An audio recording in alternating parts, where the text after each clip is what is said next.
Good morning, I'm standing here in front of this beautiful castle. Today I will do a renovation of a natural stone floor. This is the floor, this is the material. We will do it with an i-mop XXL and the different twister pads. You can see the floor is not so glossy anymore and there is some damage. There are a couple of reasons why I like to use this twister. First of all, because this is the retail range from Twister. The retail range has been developed to make more square meters compared to the Twister green and yellow.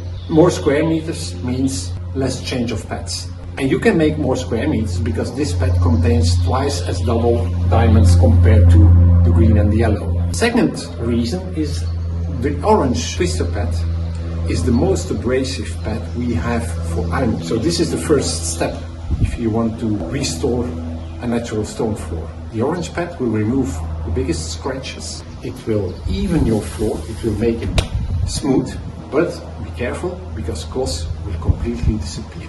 And to rebuild then again your gloss, you take the second step, the blue one, and to finish with the pink one, always with water. And what you can do afterwards, after the 3 steps, you can polish your floor with the i-mop and just with Twister green, which contains the same diamond particles as the pink one, but this is twice as much diamonds.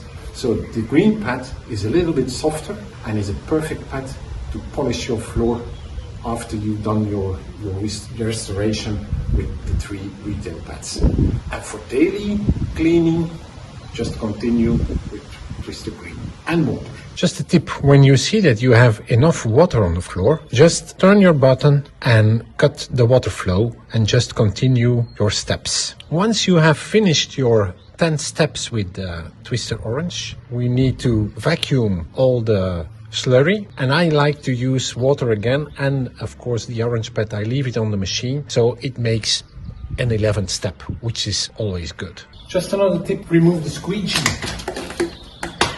While making the 10 steps, your i-mop will have a better balance. First step, Twister orange, and let's make 10 steps with Twister orange. Let's take a closer look to the first step and see how dull the floor is. I vacuumed all the mess, but it's okay if there is still some water. That's no problem at all, because this is just the first step. Nice and smooth, this floor. And let's do just some gloss readings on this after Twister orange. 8.8, 8.2, and the white one 4.9. Second step now is Twister blue. Black 16, 28, 9. Last step is Twister pink. 10 passes again with water. If you see that there is enough water on the floor, just cut the water flow. The last step, it's always an option, and that's polishing with Twister green dry, no water. All steps are done. This is the end result. It's quite satisfying. Let's take the proof.